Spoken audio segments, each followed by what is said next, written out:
Je vais vous demander d'être extrêmement gentil et de découvrir quelles sont les scènes et ce qu'il y a de mieux dans les personnages de Bigger Than Us. Et pour commencer, je vais appeler Bersem. Vous pouvez applaudir Bersem?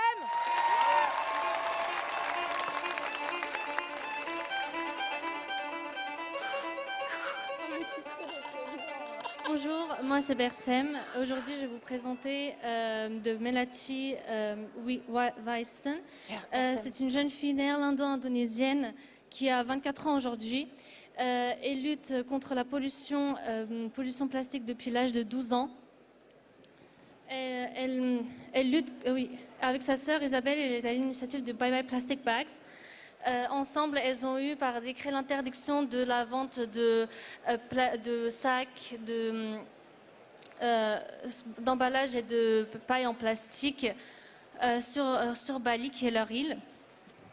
Dans le film, Melati a comme le rôle principal. Elle témoigne non seulement son expérience d'activiste, mais c'est surtout elle qui va de pays en pays à la rencontre de jeunes qui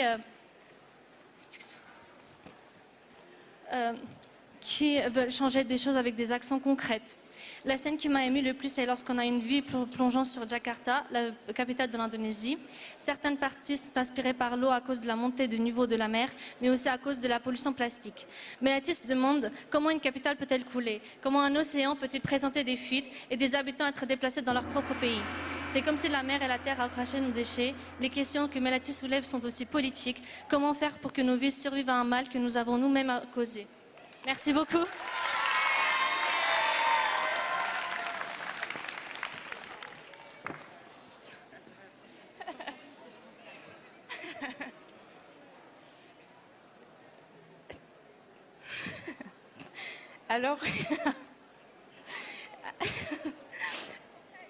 Moi j'ai décidé de présenter Zulka Martinez. Donc il vit aux États-Unis et il est mexicain. Ok. Ça y est.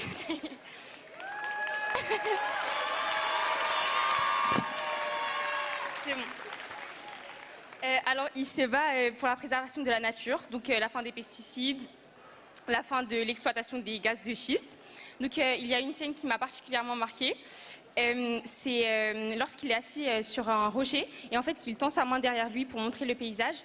Et en fait, il explique que les choses ne changeront jamais tant que les gens pensent que le paysage est extérieur à nous. En fait, il faut penser comment? Il faut penser que la nature est nous et que c'est la même chose au final. Et que lui faire du mal, ça revient à nous faire du mal.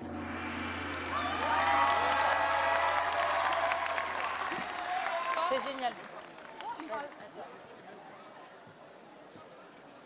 Bonjour, moi je m'appelle Louis et je vais vous présenter Memory Banda, qui est une jeune activiste du Malawi qui s'est battue pour les droits des femmes dans un pays où les traditions perverses obligent les femmes dès le début de leur adolescence à devoir se marier de force, à être violées pour enfanter d'un enfant dont elles ne veulent pas forcément. Et il y a une scène qui m'a particulièrement touché dans son discours. C'est quand elle raconte quel est l'événement déclencheur qui l'a forcé à faire bouger les choses, aller jusqu'à la Constitution pour changer, pour élever l'âge obligatoire au mariage. C'est la scène où elle raconte comment sa sœur est revenue d'un camp dans lequel elle est initiée pour apprendre à être mère, en seulement 11 ans.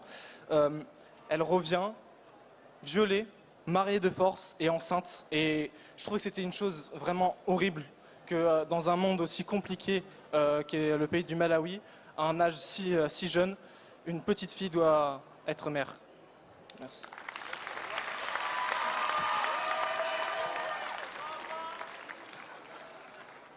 Allô, allô. Ok, ça marche bien.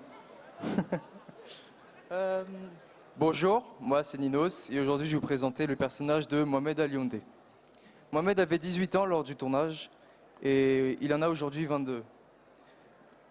En 2013, il fuit la Syrie à cause de la guerre et s'installe au Liban, à la frontière libano-syrienne. C'est à seulement 12 ans qu'il décide de construire son école, une école pour réfugiés qui permettrait aux enfants de pouvoir s'épanouir, d'échanger et de partager des moments et de surtout recevoir une éducation afin de se développer. Et voilà. La scène qui m'a le plus étonné, qui m'a le plus marqué, c'est lorsque c'est lorsque Melati va à la rencontre de Mohamed et des enfants et que les enfants que les enfants se sentaient si épanouis qu'ils du coup. Ah.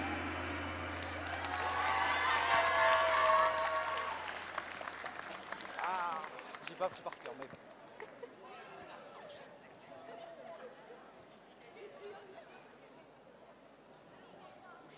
Bonjour, moi c'est Chérine. Du coup, c'est à mon tour, je vais vous parler de Winnie.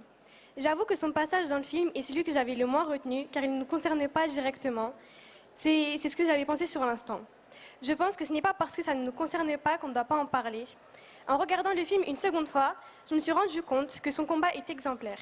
Winnie se bat pour la permaculture en Ouganda, cultiver la terre en respectant la nature dans les conditions climatiques difficiles et subvenir aux besoins des populations aux alentours.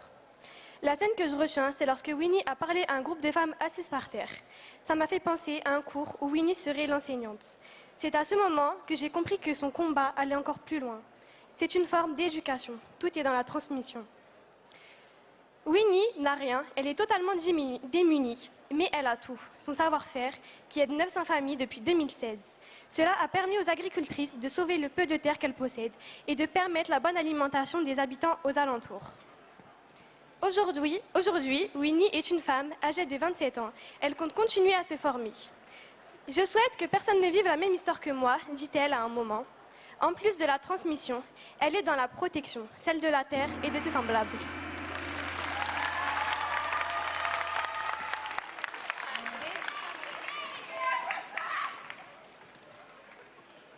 Bonjour, moi c'est Sandra. Je vais vous présenter Marie-Fine qui est d'origine britannique et qui a 26 ans aujourd'hui. Depuis l'âge de 18 ans, elle participe à des opérations de sauvetage en mer de migrants au large des côtes grecques, turques ou libyennes ou à leur accueil dans des camps en Grèce. Aujourd'hui, Marie étudie un master en soins aux réfugiés afin d'élargir ses connaissances pour d'autres missions humanitaires. La scène qui m'a le plus marquée, c'est le moment où on montre un cimetière, des gilets, des gens qui ont débarqué sur l'île de Lesbos. D'après ce que dit Marie, ce qu'elle nous montre n'est qu'un aperçu puisque Marie et son équipe débarrassent souvent le site, mais il se remplit à nouveau au fil des arrivées. On parle d'un cimetière alors qu'il n'y a pas de tombe, mais des vies perdues que les gilets représentent. Ce qui est commun à tous ces réfugiés, ce sont leurs situations complexes. Ce qui est intéressant, c'est que même sans connaître leur identité, elle a cette envie d'aider. Elle nous montre qu'il suffit d'être humain et de faire preuve d'empathie. À la fin, il ne reste plus que des questions sans réponse, comme qui portait ce gilet, quelle était son histoire, pourquoi et comment est-elle venue ici, comment l'Europe la traite, etc.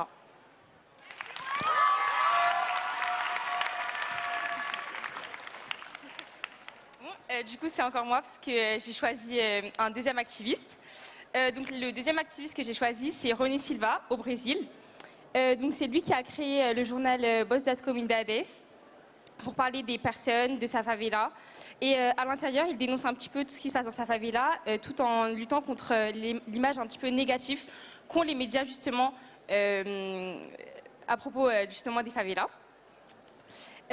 Donc voilà, si je devais retenir qu'une seule citation, qu'une seule de ces phrases qui m'a marquée, ça serait quand il dit qu'il ne change pas le monde, mais qu'il change sa communauté, sa favela. Et du coup, ça prouve bien qu'il a conscience en fait des limites qui lui sont imposées et qu'au final, changer le monde à son échelle, c'est déjà bien. Donc je suis convaincue que les solutions pour un monde meilleur ne viendront pas d'en haut, de policiers ou de réglementation à l'échelle mondiale, mais d'en bas, de nous, des gens comme vous et moi. Yes. Et on peut les applaudir encore bien fort parce qu'ils ont taffé. Yeah. Ça y est, ça se réveille. Trop bien.